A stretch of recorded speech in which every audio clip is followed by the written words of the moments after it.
డేకి సంబంధించి ఏం చేస్తాం? బ్లాక్ డే సంబంధించి పిలుపునిద్దాం. మన ఇక్కడికి ఏమన్నా బ్లాక్ డేకి సంబంధించి మనం ఇచ్చిన పిలుపుని తీసుకోవాలా, రిసీవ్ చేసుకోవాలా?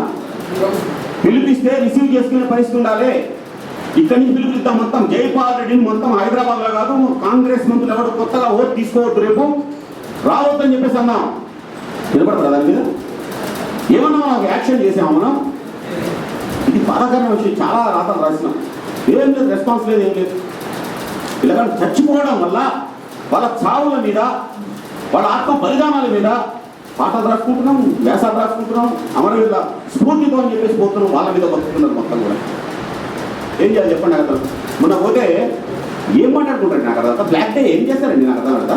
మన చౌటప్పర్ పోతే వాళ్ళ అమ్మ, అయ్యా వాళ్ళు ఏడుస్తున్నారు. ఆ ఏడుపుని చూస్తే, ఆ ఫోటో దగ్గరికి వస్తే ఆ పిల్లగాడు చనిపోయింది, మొన్న ఆత్మహత్య చేసుకున్నాడు. ఇది ఈ సాగర తీరం తర్వాత ఆత్మహత్య చేసుకున్నాడు వాడు. అసలు వాళ్ళ ఏడుపుని చూస్తే ఆ పిడమర్తి రవి ఉన్నాడు. రవి ఏమవుతాయని దండం పెడతా, సంక్రాంతికి వచ్చి ఉన్నాడు, పోదాం ఇటు పోదాం నాకు నేను చెప్తున్నా, ఇక్కడ ఆయుధాలు సప్లై చేసుకోవడం. వాళ్ళ ఏడుపుని ఎవరు చేస్తారండి నాకు కదా. గర్భశోకం నీ ఇంటికి వస్తే తెలుస్తుంది, నా ఇంటికి వస్తే తెలుస్తుంది. ఇంట్లో పిల్లగాడు ఎవరైనా చచ్చిపోతే, మన ఇంట్లో ఎవరైనా చచ్చిపోతే తప్ప ఆ బాధ ఎవరికి అర్థం కాదు.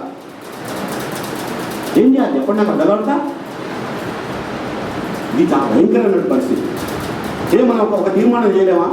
తెలంగాణ మంత్రులారా, మంత్రులే మన కాడికి వస్తుంటే వాళ్ళు కూర్చుంటే వాళ్ళు మన పర్మిషన్ ఇచ్చి పంపిస్తుండే సాగర తీరానికి. ఏం చేయాలి చెప్పండి నాకు అర్థం కలుగుతా? ట్యాంక్ బండ్ కాదు, సాగర తీరం అంటంతో వాళ్ళు బతికిపోయింది. ఎంపీలు వచ్చి ఏం చేస్తున్నారు? ప్రజా సంఘాల వాళ్ళతో వచ్చి చాలా తెలివిగా గేమ్ ప్లే చేస్తున్నారు. ఎమ్మెల్యేలు వచ్చి ఈ రకం రేపు ఏమంటారు చెప్పండి వీళ్ళు?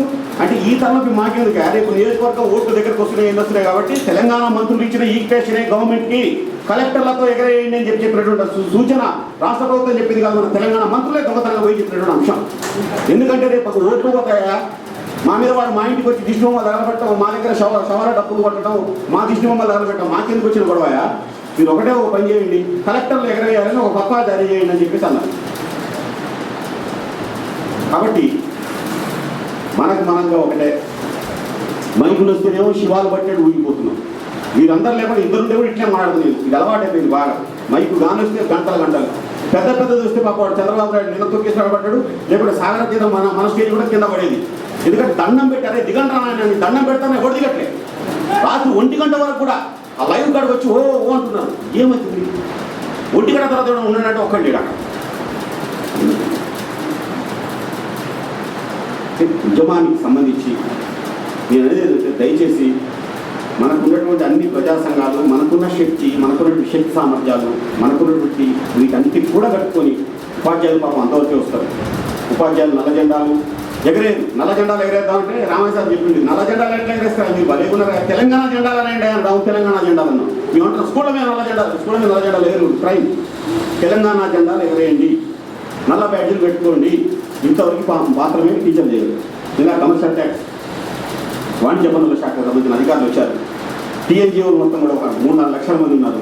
ఏం చేస్తారు వాళ్ళ తరఫున? ఉద్యోగాలకు సంబంధించిన అంశం పెన్ డౌను అంతే. వీళ్ళందరికంటే అసలు పోలీసులు, తెలంగాణ పోలీసులు చాలా గొప్ప పని చేశాడు. వాడు గన్ డౌన్ కూడా చేసింది పాపం. నిజంగా తెలంగాణకు సంబంధించి 3-4 సంవత్సరాల పోలీసులు ఎక్కడ కూడా ఏం అనలేదు. ఎక్కడో జరిగిన యాక్షన్స్ అప్పుడు తప్ప. ఆర్ట్స్ కళాశాలలో ఉన్నటువంటి రంగం తర్వాత పోలీసు కూడా అరవైన పరిస్థితి.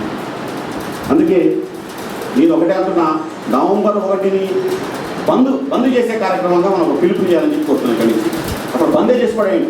నవంబర్ 1 బహిష్కరించడం కాదు, నవంబర్ 1 రాష్ట్ర బంద్, తెలంగాణ 10 జిల్లాలకు బంద్లు చేయండి అనేటువంటి పిలుపులో ఒకటి అన్నాం. రాజకీయ పార్టీలు ఎందుకు తెలంగాణకు సంబంధించిన పొలిటికల్ పార్టీస్ ఇవ్వట్లే. కాబట్టి బంధుకు పిలుపునేమంటున్నాం. ఆ రోజు ఏ రకమైనటువంటి నిరసన కార్యక్రమాలు మనం వాలంటరీగా చేసే పద్ధతులు ఉంటాయి, విభిన్నమైన రూపాల్లో ఉంటాయి. మనం ఎవరు పిలుపునియాల్సిన అవసరం లేదు. ఆ పిలుపు కూడా అక్కడ ఉన్నటువంటి స్పాంటేనియస్గా వాళ్ళకు ఉన్నటువంటి సందర్భాన్ని బట్టి, సమయాన్ని బట్టి చేస్తారు. తెలంగాణ ప్రజాప్రతినిధులు అన్ని పార్టీలు చెందినవాడు ఎవడు కూడా నవంబర్ 1 మీ నియోజకవర్గాలకు దయచేసి పోకండి, వస్తే వాళ్ళని వదిలిపెట్టకండి అంతే. వాళ్ళు పోవద్దు నియోజకవర్గాలకు, మీరు ఇక్కడే ఉండండి మీ ఎమ్మెల్యే క్వార్టర్స్లో.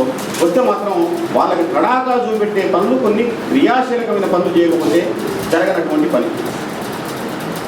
ఇప్పటి వరకు తెలంగాణకు సంబంధించి కేసులు పెట్టే వాళ్ళ యొక్క సంఖ్య విపరీతంగా పెరిగిపోతుంది. ఒక్కొక్కటి మీద 200-300 కేసులు పెట్టింది. మనం టోల్ గేట్ అంటున్నాం, అక్కడ ఏదో టోల్ గేట్ మీద తగలబెట్టినట్టు మొన్న నల్లగొండ పోయేసరికి బ్రహ్మాండంగా టోల్ గేట్ మొదలైంది, వసూలు చేస్తుంది. టోల్ గేట్లు చేయడానికి ఏ రాజకీయ పార్టీ అక్కడ లోకల్గా ఉన్నటువంటి వాళ్ళు కాదు, లోకల్గా ఊరు వాళ్ళు టోల్ గేట్ని నడపకుండా చేయగలుగుతారు బ్రహ్మాండంగా. కాబట్టి తెలంగాణ శత్రువుని గుర్తించడంలో ఇంకా నాకు కూడా అర్థం కావట్లేదు. తెలంగాణ శత్రువు కాంగ్రెసా, తెలంగాణ శత్రువు తెలుగుదేశమా, తెలంగాణ శత్రువు బీజేపీనా, తెలంగాణ శత్రువు ప్రజా సంఘాల, తెలంగాణ శత్రువు ఎవరు చెప్పండి, నాకు అర్థం కావట్లేదు. కరెక్ట్గా శత్రువు, కానీ మనకు ఉన్నటువంటి వాళ్ళ మధ్య మాత్రం భిన్నమైనటువంటి వైరుధ్యాలు ఉన్నాయి, భిన్నమైనటువంటి సంఘర్షణలు ఉన్నాయి. ఉన్నప్పుడు కూడా మనందరం కలిసి ఉన్నాం మంచిగా. ఆర్ఎస్ఎస్ నుంచి ఆర్ఎస్సీ వరకు జయశంకర్ చెప్పినట్టు స్పష్టంగా మనం కలిసి ఉన్నాం. ఈ నవంబర్ 1 నుంచి మనం చేసిన పని ఏంటంటే ఒక క్రియాశీలకమైనటువంటి ఒక పనిని మనం తీసుకోకపోతే వాళ్ళు బ్రహ్మాండంగా ఉన్నారు. ఇందాక ఆమె మాట్లాడుతుంది, బ్రహ్మాండంగా మాట్లాడుతున్న ఆవిడ ఎన్టీ రామారావు గారు కూతురు మాట్లాడుతున్న ఆమెకి వాణిజ్య పనుల శాఖ ఏదో ప్రమోషన్ ఇచ్చారు. పురంధేశ్వరి మాట్లాడుతుంది, ఆంధ్ర యొక్క గౌరవాన్ని గుర్తించారు, ఆంధ్ర యొక్క గొప్పతనాన్ని గుర్తించారని చెప్పేది. ఆంధ్రప్రదేశ్ అని కూడా అంటలేదు, ఆంధ్ర గొప్పతనాన్ని గుర్తించారు, అందుకే నాకు మళ్ళీ ప్రమోషన్ ఇచ్చారు, కాబట్టి నేను సెంట్రల్ గవర్నమెంట్కి కృతజ్ఞత తెలియజేస్తా అని చెప్పేసి చెప్తున్నారు. కాబట్టి కాంగ్రెస్ ఎంపీలు మొత్తం అమ్మగారి పాదాల నుంచి వాళ్ళు వచ్చే ప్రశ్న లేదు. సర్వసత్యనారాయణ అంటుగా అమ్మగారు అంటున్నా, అమ్మగారు సమస్యలు నాకు ఇస్తుంది, సమస్య లేదని ఆయన ఓకేగా. పాప సర్వసత్యనారాయణ దళితుడు కాబట్టి వాడు బయటపడి మొత్తం చెప్పేస్తుందని, కొంచెం వేరే కులం వాళ్ళు కాబట్టి వాళ్ళకుంటే కొంచెం ఎత్తుగడ్డ ఉండే కాబట్టి కొంచెం పాలిష్డ్ కల్చర్ కాబట్టి వాళ్ళు ఏమో దాచిపెడుతున్నారు. సర్వసత్యనారాయణ కాబట్టి అయ్యా నేను కింద నుంచి వచ్చిన వాడిని, కష్టపడి వచ్చిన వాడిని, నాకు వచ్చినది.